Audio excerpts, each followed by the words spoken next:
Agréable surprise pour la délégation du Monaco Economic Board. Cette mission à Pékin a dépassé toutes les attentes de ses organisateurs. Du côté de l'équipe monégasque, le succès était déjà amorcé dès le départ, avec un grand nombre d'entreprises inscrites pour ce voyage. Une trentaine, tous secteurs confondus, des cosmétiques au numérique, en passant par l'aviation privée et le yachting. Saisie d'opportunités, oui, comme je l'avais fait au préalable quand je suis partie à Moscou et puis à Stockholm au mois d'avril.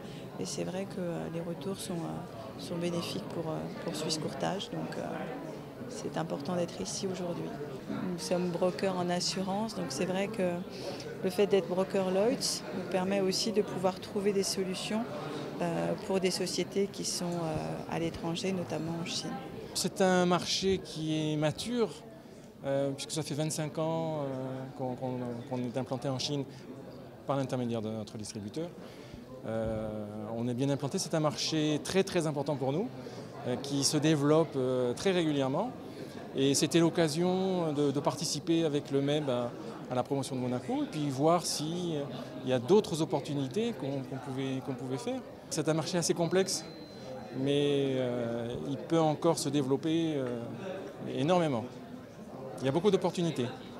Du côté de leur homologue chinois, Monaco semble attractif. Alors que certains commencent doucement à tâter le terrain, d'autres ont déjà tissé des liens très forts avec des entreprises monégasques. Nous collaborons déjà avec Eximol.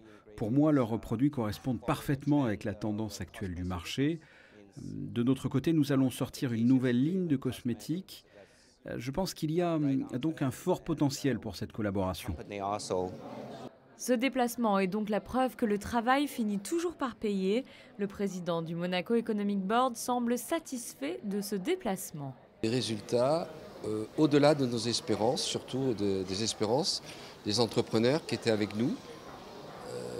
Après l'année dernière Moscou, où nous avions aussi amélioré tout à fait nos performances, je dois avouer que cette fois-ci, c'est inespéré, parce que la Chine, c'est vraiment très difficile.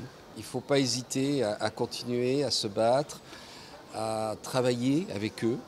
Et puis, à un moment donné, il y a un déclic. Et cette fois-ci, il y a eu le déclic. L'ambassadeur de Chine en France et à Monaco s'est énormément impliqué. Il nous a aidés. Leur chambre de commerce en France nous a aidés aussi. Et ça nous a ouvert beaucoup de portes que nous n'avions pas il y a 3 ans, la dernière fois que nous étions venus.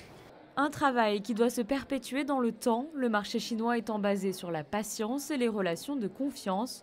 Une première porte s'est aujourd'hui ouverte avec l'Empire du Milieu, aux entrepreneurs monégasques maintenant de ne pas la laisser se refermer.